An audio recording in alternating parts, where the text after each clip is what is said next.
Chers téléspectateurs, nous nous excusons pour ces désagréments. Alors, comme le temps file, on a appris à faire encore un peu de révision. Nous devons directement avancer. Nous avons dit que la fois passée, nous avons montré comment Dieu a créé l'homme, comment Dieu a créé les êtres humains. Et nous avons montré que c'est d'ailleurs une erreur lorsqu'on dit 1 plus 1 égale à 1. Nous disons demi plus demi égale à 1 et c'est ça la vérité.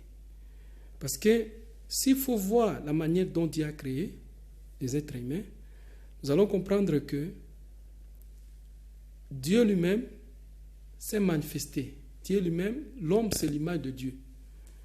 Et quand nous voyons ce que la Bible dit, Dieu créa l'homme à son image, il le créa à l'image de Dieu, il le créa homme et femme. Donc, l'image de Dieu, c'est homme et femme, c'est-à-dire l'être masculin et l'être féminin qui forment l'image de Dieu. Donc, Dieu, en lui, il a la masculinité et la féminité, et il est un. Alors, de même, la masculinité et la féminité représentent les parties de l'unité qui forme Dieu. Donc, l'homme qui représente la masculinité de Dieu et la femme qui représente la féminité de Dieu, les deux forment une unité. Donc, l'homme c'est un demi, la femme c'est un demi, et ils forment l'unité que nous appelons l'être humain. Ça, c'est la manière dont Dieu a créé l'être humain. Alors, nous devons maintenant savoir aujourd'hui pourquoi Dieu a créé l'être humain, quel est le but pour lequel Dieu a créé l'être humain. La Bible le dit déjà, il crée l'être humain à son image pour qu'il puisse dominer sur toutes les choses. Comment l'homme peut parvenir à dominer sur toutes les choses? Et voilà la raison pour laquelle Dieu a montré à l'homme des stratégies, comment il peut arriver à dominer sur toutes les choses. Et c'est ce que nous appelons dans notre enseignement les 3 grandes bénédictions. Donc, dans Genèse 1, 28, Dieu dit à l'être humain, soyez féconds, multipliez-vous et remplissez la terre, et vous allez dominer sur toutes les choses. Donc c'est ça la stratégie. Pour que l'homme arrive à dominer sur toutes les choses, la première des choses, c'est d'être tout d'abord fécond. Et la deuxième, c'est de se multiplier et remplir toute la terre. Dès que les deux étapes-là sont accomplies, automatiquement, l'homme doit dominer sur toute la terre. Ça paraît un peu, je ne sais dire quoi, parfois on n'arrive pas à comprendre ce que la Bible voulait dire, parce qu'il s'agit de questions d'interprétation. Voilà la raison pour laquelle Dieu devait lui-même révéler cette vérité. C'est ça le but pour lequel Dieu a créé l'être humain, et c'est ça la volonté de Dieu pour l'être humain. C'est ce que Dieu voulait à travers Adam et Ève, c'est ce que Dieu voulait à travers Jésus, et c'est ce que Dieu veut à travers nous aujourd'hui. Nous devons être féconds, nous devons nous multiplier et remplir toute la terre, et là, nous accomplissons. Nous pouvons maintenant dominer sur toutes les choses. La question nous revient à savoir, que veut dire être fécond? Quand je vois même la tradition de la Bible aujourd'hui, la tradition Swahili, Lingala, la tradition de français courant, on montre réellement qu'on n'a pas compris. Si vous prenez les Écritures dans sa tradition originelle, donc quand vous prenez les Écritures dans son originalité, c'est-à-dire l'Ancien Testament, dans la langue araméenne, ce n'est pas ce qu'on a traduit dans les français courants. Ce n'est pas ce qu'on a traduit dans nos langues locales. Et nous-mêmes, nous pouvons comprendre ça, nous qui comprenons la langue française. Quand on dit « soyez féconds », par rapport à « reproduisez », soyez féconds et reproduisez-vous. Est-ce que c'est la même chose? Vous allez voir que la tradition de Louis II, version 1910, dit soyez féconds. Mais les autres traditions qui sont venues après, des Français courants, ont dit reproduisez-vous. Et nous qui connaissons la langue, est-ce que c'est la même chose? Vous allez remarquer que c'est l'incompréhension de l'homme. Soyez féconds, c'est un impératif du verbe être. Dieu a demandé à l'homme d'être fécond. Et quand on dit reproduisez-vous, c'est l'impératif du verbe se reproduire. Ce sont deux verbes différents.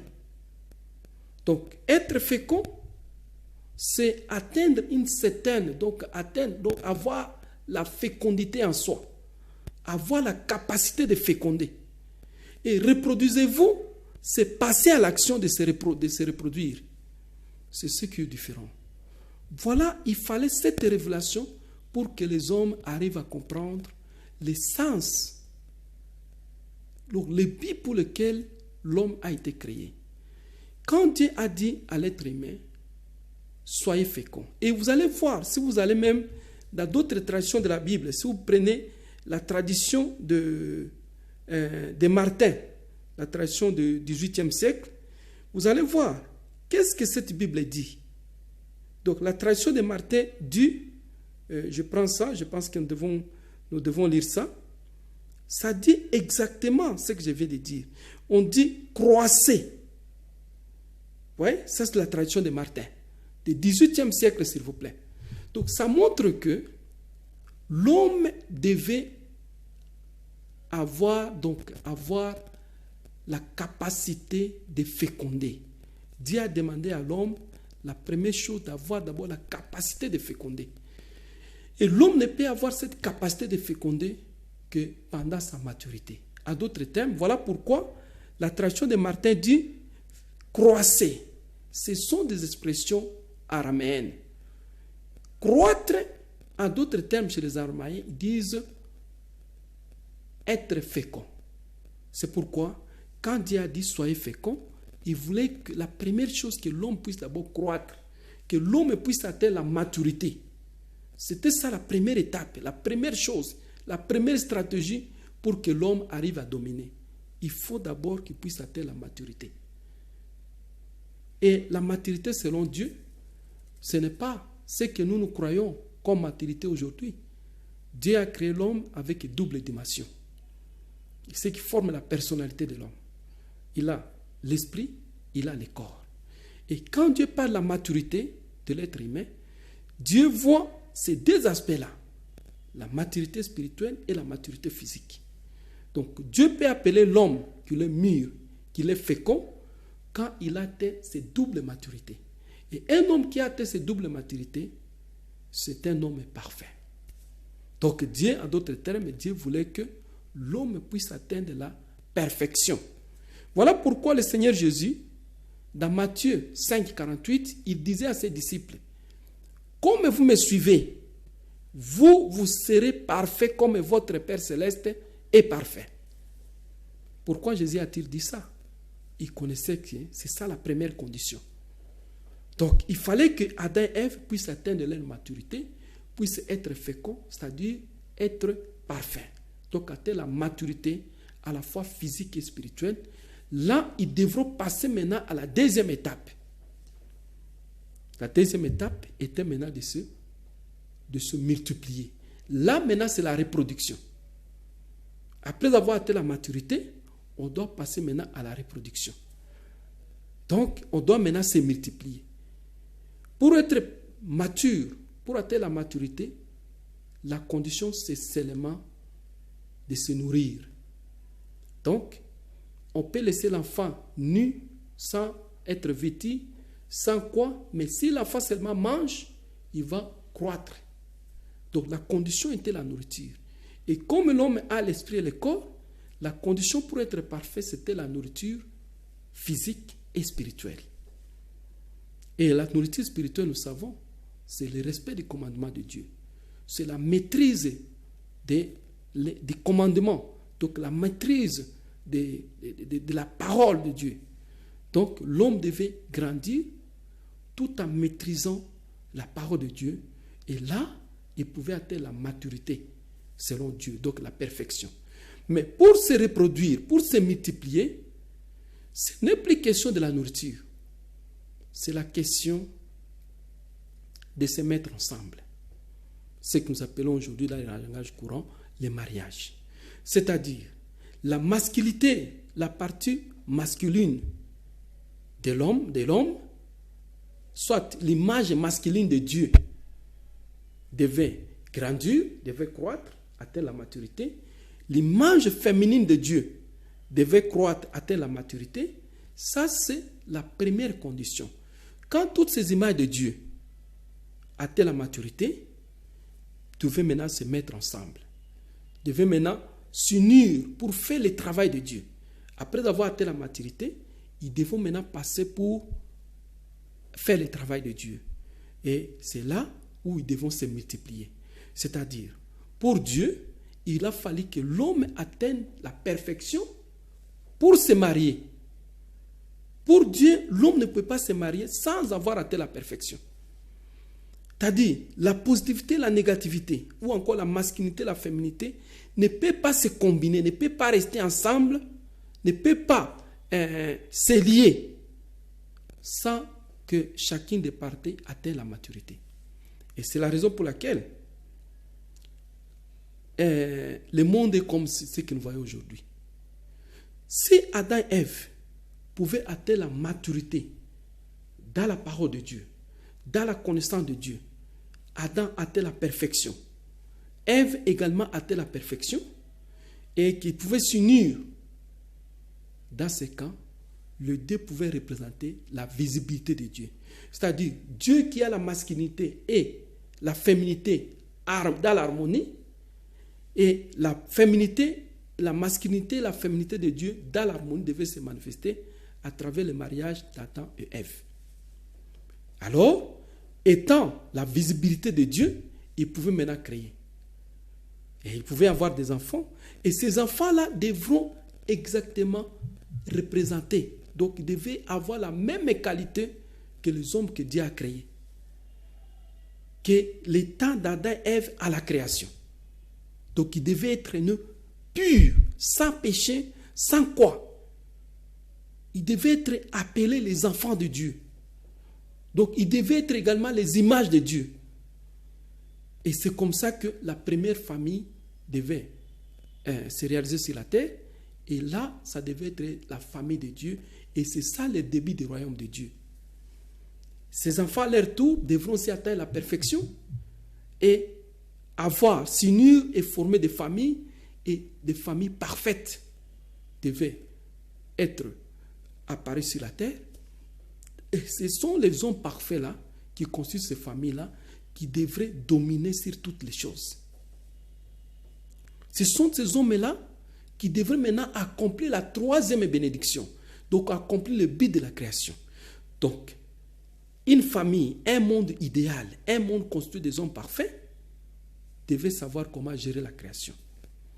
Parce qu'il devait avoir la vision de Dieu. Étant parfait, uni à Dieu, il devait comprendre l'importance, le but de chaque créature de Dieu. Et il devait utiliser cette création du point de vue de Dieu. Et c'est ce que nous appelons dominer sur toutes les choses. Donc nous comprenons que si l'homme avait compris, l'homme avait obéi totalement à la parole de Dieu, l'être humain comme l'être féminin, ils devront s'unir selon la volonté de Dieu et donner les enfants de Dieu sur la terre. Et ces enfants, à leur tour, devaient suivre l'exemple de leurs parents, devenir aussi parfaits et s'unir selon le modèle que leurs parents avaient montré. Et c'est comme ça que l'humanité devait se perpétuer, devait remplir toute la terre avec des hommes selon la volonté de Dieu. Et ce sont ces hommes-là, selon la volonté de Dieu, qui devraient maintenant dominer sur toutes les choses. Voilà le but pour lequel Dieu a créé les êtres humains. Donc, ces êtres humains, dominant sur toutes les choses, représenteraient le royaume de Dieu sur la terre, représenterait l'accomplissement de la volonté de Dieu sur la terre, et Dieu devait gérer, Dieu devait régner sur toute la création. Mais malheureusement, comme la Bible le dit, les êtres humains n'ont pas obéi. Adam et Ève n'ont pas obéi à la parole de Dieu. Que disait cette parole? Dieu avait dit, vous allez manger toutes les choses, tous les fruits, à l'exception des fruits de l'arbre de la connaissance du bien et du mal. Ça, c'est la parole, la loi de Dieu représentée d'une manière synthétique. Ça, c'est la loi même de Dieu, la loi principale de Dieu, qui devait générer les autres lois. Donc, la première chose, l'homme devait manger toutes les choses, mais excepté les fruits de l'arbre, la connaissance du bien et du mal. Que voulait dire ce fruit-là? C'est ça le plus grand problème. Que voulait dire les fruits de l'arbre, la connaissance du bien et du mal, que Dieu a péché à l'homme, que Dieu a interdit l'homme de ne pas manger. Donc, dès que l'homme mange ces fruits-là, ça sera difficile pour lui d'atteindre encore la maturité selon Dieu. Alors, qu'est-ce que cela voulait dire, ce fruit-là? Et je vous ai dit que c'est ce que nous expliquons dans la seconde partie que nous appelons la chute. Quand cela se tient, nous allons quand même essayer de parler de ça aujourd'hui. Mais toutefois, nous avons déjà une idée sur ce que c'est la volonté de Dieu. Quand Jésus a dit, ce n'est pas tous ceux qui me disent Seigneur, Seigneur, qui entreront dans le royaume de Dieu, seulement ceux qui font la volonté de mon Père. Voilà la volonté de Dieu que nous avons manifestée, nous avons expliqué aujourd'hui. Quand Jésus a dit, je suis descendu du ciel pour venir faire la volonté de mon Père, voilà cette volonté que nous avons présentée aujourd'hui. Cette volonté n'a pas été réalisée. Adam n'a pas été la maturité selon Dieu. Adam et Ève, ils ont mangé le fruit d'interdit. Ils ont désobéi au commandement de Dieu. Voilà pourquoi, au lieu qu'ils deviennent la manifestation de Dieu, ils étaient devenus la manifestation de l'opposant de Dieu. Donc vous allez voir que Adam, au lieu d'atteindre la perfection, Adam était devenu un Adam déchu. Ève, au lieu d'atteindre la perfection, de devenir une Ève parfaite, Ève était devenue une Ève déchue. Et c'est comme ça qu'ils se sont unis en mariage, dans la déchéance, dans la malédiction. Et ils ont eu des enfants qui n'étaient pas les enfants de Dieu, mais les enfants de la malédiction, de l'opposant de Dieu. Voilà là où vient le nom Satan. Satan, c'est un mot araméen qui veut dire opposant, ce qui veut dire calomniateur. Et voilà, ils étaient devenus les enfants de l'opposant de Dieu. Parce que la malédiction est contraire à la bénédiction. Dieu a béni Adam et Ève, mais Adam et Ève se sont désorientés. Au lieu d'aller dans le chemin de la bénédiction, ils sont allés dans le chemin de la malédiction. Voilà pourquoi ils ont donné des enfants contraires à la volonté de Dieu. Des enfants de la déchéance. Et ce sont ces enfants-là qui ont suivi le modèle de leurs parents et ont rempli toute la terre. Voilà pourquoi Jésus, quand vous lisez dans Jean 8, 44, il dira, vous avez pour père le diable et vous voulez accomplir le désir de votre père. À qui est-ce que Jésus s'adressait? Il s'adressait aux pharisiens, aux hommes qui pensaient avoir la parole de Dieu. Jésus leur disait, vous n'êtes pas les enfants de Dieu. Votre Père, malgré tout ce que vous dites, c'est pourquoi Jésus les appelait les hypocrites. Et si Jésus les appelle les hypocrites, à combien forte raison nous? Donc Jésus a dit, vous avez pour père le diable et vous voulez accomplir les désirs de votre Père. Parce que Adam et Ève étaient devenus la représentation, la visibilité du diable, la visibilité de Satan. Et leurs enfants, par conséquent, étaient appelés des enfants de Satan. Et c'est de cette situation où pas de péché originel. Péché originel n'est autre que péché lié au lignage, à ce qu'on parle des ambiasili. Péché lié à la coutume. C'est-à-dire que Adam et Ève, le fait qu'ils sont allés en dehors de la volonté de Dieu. Ils étaient devenus déchus. Ils ont créé une coutume déchue sur la terre. Et le péché originel, c'est le péché lié à cette coutume déchue. Dès qu'on est, on est déjà lié à la coutume. C'est ce péché-là. Donc, dans la coutume, il y a une influence. Il y a un pouvoir dans la coutume. Et ce pouvoir-là n'est pas le pouvoir de Dieu. Parce qu'Adam et Ève étaient unis à Satan. Et ce pouvoir-là était un pouvoir satanique. Et nos enfants naissent sur base de cette influence satanique. Et voilà pourquoi nous parlons du monde du péché, monde du conflit. Et c'est ce monde sans paix. Ce monde qui est sur la terre aujourd'hui. Alors, voilà la raison pour laquelle Dieu voulait sauver les êtres humains. Il a créé le chemin de la religion. L'homme était devenu ignorant. Étant sous la domination de Satan, il était ignorant. Il ne connaissait rien de Dieu. Il ne connaissait rien de la volonté de Dieu. Il pensait la vie qu'il menait. Il croyait que c'était une bonne vie. Et c'est grâce à la religion que l'homme va commencer à revenir petit à petit. Rappelez-vous, il y avait, la première religion était une religion polythéiste. L'homme commençait, cherchant Dieu, il commençait à adorer même les idoles. Voilà à quel niveau l'homme avait perdu Dieu. Jusqu'à quel niveau l'homme a perdu, n'avait plus une idée sur Dieu. Et petit à petit, l'homme a commencé à découvrir les chemins de Dieu, petit à petit. Et jusqu'à ce que Dieu va lui parler de la venue du Messie. Dieu a dit, il faut que le Messie vienne. Il faut que le Messie vienne pour que vous puissiez encore arriver à revenir à moi. Donc la religion était un moyen pour permettre l'homme à revenir encore à Dieu à travers le Messie. Et pour que le Messie vienne, il fallait un fondement. Et je pense que nous allons beaucoup plus développer ça dans le principe de la restauration. Le principe que Dieu a établi pour permettre la venue du Messie. C'est-à-dire, l'homme doit retourner vers Dieu. Adam et Ève ont créé un monde déchu. Et il faut sauver ce monde-là. Comment on doit sauver ce monde? Voilà pourquoi on parle de la venue du Messie. Mais ce terme Messie a créé encore un problème aujourd'hui dans le monde à cause de mauvaises interprétations. Est-ce que réellement on connaît qui est le Messie?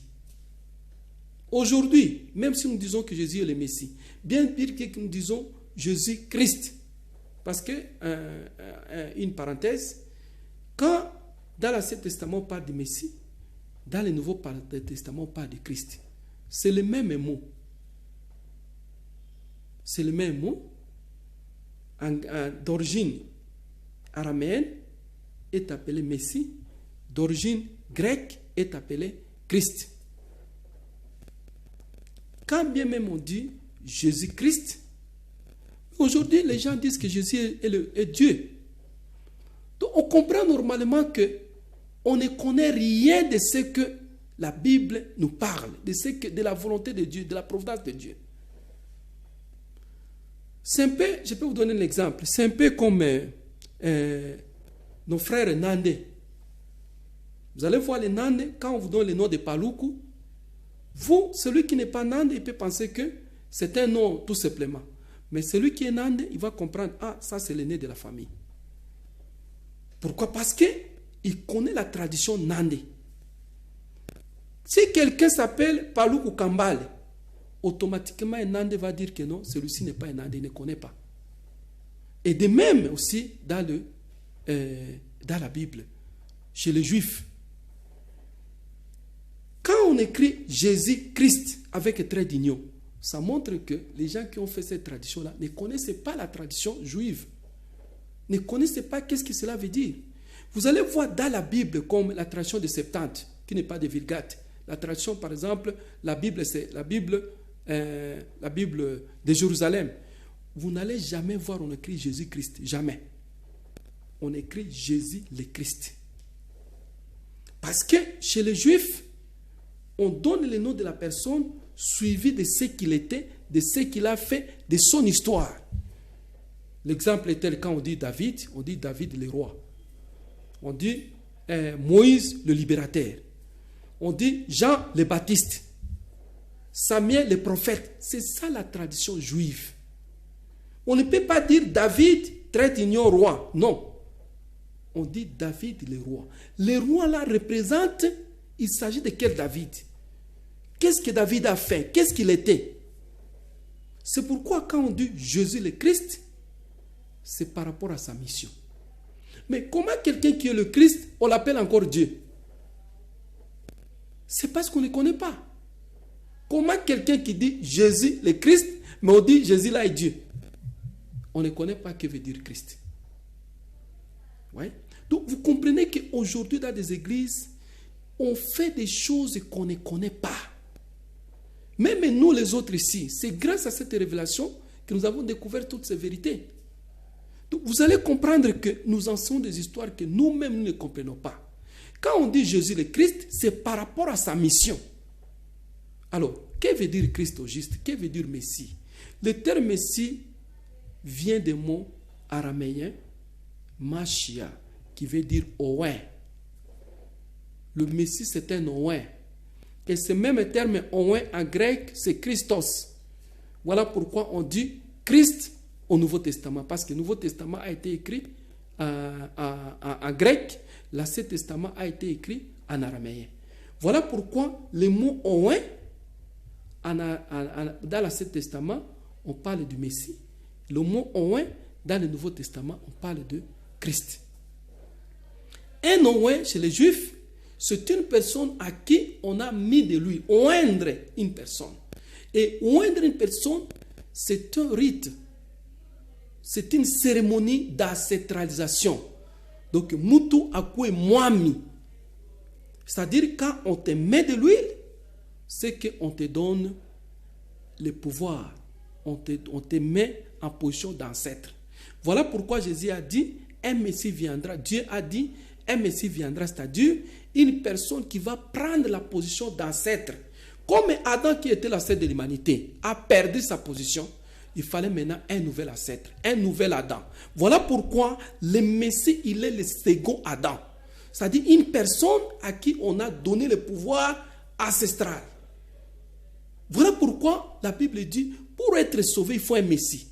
Le Messie là vient créer la tradition de Dieu. Le Messie là vient faire ce que le premier Adam n'a pas fait. C'est ça l'essence du messianisme. C'est ça l'essence du mot Christ. C'est une personne qui vient en position d'Adam. Mais comment aujourd'hui on peut dire que le Messie, c'est le Christ, c'est Dieu? Oui? Dieu peut se oindre lui-même. Quand on dit Jésus-Christ, c'est-à-dire Jésus oint. Mais si on dit encore qu'il est le Dieu, c'est que Dieu s'est oint lui-même.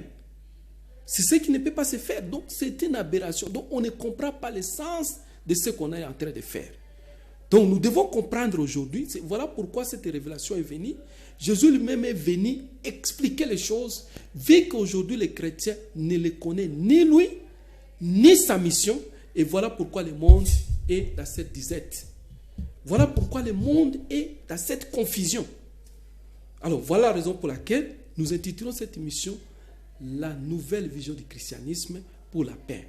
Jésus a dit au révérend Saint Mamoun, quand le christianisme va me découvrir, va découvrir qui je suis et quelle est la mission, l'histoire des conflits, l'histoire des guerres, l'histoire, donc la paix sera établie sur la terre.